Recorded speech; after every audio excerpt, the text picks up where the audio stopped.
তৃতীয় শতাব্দীর খোদাই করা এক ব্যঙ্গাত্মক পোস্টারে মাথা নত নেতানিয়াহুর। হাঁটু গেড়ে বসে আছেন সাপুর প্রথমের পায়ে।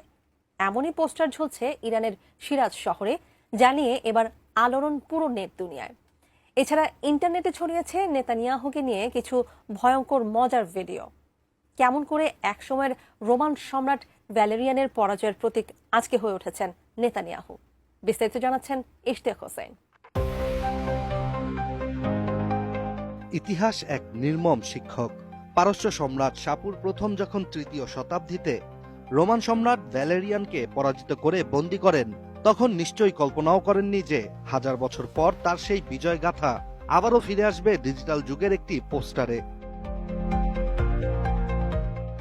ইরান ইসরায়েলের মধ্যে সামরিক সংঘাত শেষ হওয়ার পর এবার দেশটির সিরাজ শহরের ব্যস্ত সড়কে প্রদর্শন করা হয়েছে বিশাল এক পোস্টার, যেখানে দেখা যায় এক অদ্ভুত মেলবন্ধন।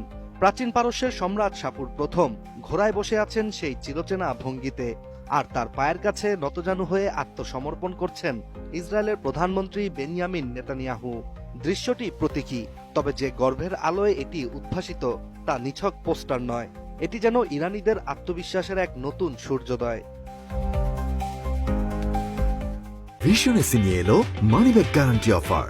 1 মাস ব্যবহার করে সন্তুষ্ট না হলে সম্পূর্ণ টাকা ফেরত। মজার বিষয়টি হচ্ছে, এই ঘটনা একটি পোস্টারেই থেমে নেই। কৃত্রিম বুদ্ধিমত্তার কারিগরি ছোঁয়ায় কয়েকদিন আগের ইরান ইসরায়েল সংঘাতের সেই চিত্রাবলী এখন রীতিমতো বিনোদনে রূপ নিয়েছে, যেখানে একাধিক সামাজিক যোগাযোগ মাধ্যমে ভাইরাল হয়েছে কয়েকটি ব্যঙ্গাত্মক এআই ভিডিও। এসব ভিডিওতে ইসরায়েলের প্রধানমন্ত্রী নেতানিয়াহুর পাশাপাশি রয়েছেন ইরানের সর্বোচ্চ নেতা আয়াতুল্লাহ আলী খামেনিও। একটি ভিডিওতে দেখা যায় খামেনি একটি উড়ন্ত বিমানে নেতানিয়াহুকে ঠেলে নিচে ফেলে দিচ্ছেন, আর ক্যামেরা ধীরে ধীরে জুম করে ফুটিয়ে তুলছে নেতানিয়াহুর মুখের আতঙ্ক। এ সময় উপস্থিত ছিলেন ডোনাল্ড ট্রাম্পও, আর নিজের মিত্রকে বাঁচাতে ঝাঁপিয়ে পড়েন তিনি নিজেও। আরেক ভিডিওতে নেতানিয়াহু একটি বাইক চালাচ্ছেন দুঃসহ এক গন্তব্যের দিকে।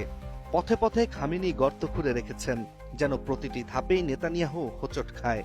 মূলত রাজনীতি, অস্ত্র চুক্তি কিংবা জাতিসংঘের বিবৃতি, সবকিছু যেন এক একটা ধ্বংসস্তূপের গর্ত, যাতে নেতানিয়াহু প্রতিবারই পড়ে যান, আবার উঠে দাঁড়ান, আর খামেনি হালকা হাসি দিয়ে বলেন, এ তো মাত্র শুরু। এছাড়া সবচেয়ে বেশি জনপ্রিয়তা পেয়েছে বোধহয় স্কুটার ভ্রমণের ভিডিওটি, যেখানে দেখা যায় খামেনি হাসি মুখে একটি স্কুটার চালাচ্ছেন, আর নেতানিয়াহু পেছনে বাধা, চোখে মুখে আতঙ্ক। কৃত্রিম বুদ্ধিমত্তা দিয়ে তৈরি এসব ভিডিও যেন রাজনৈতিক কার্টুন নয়, বরং পুরনো সাপুরীয় নীতির ডিজিটাল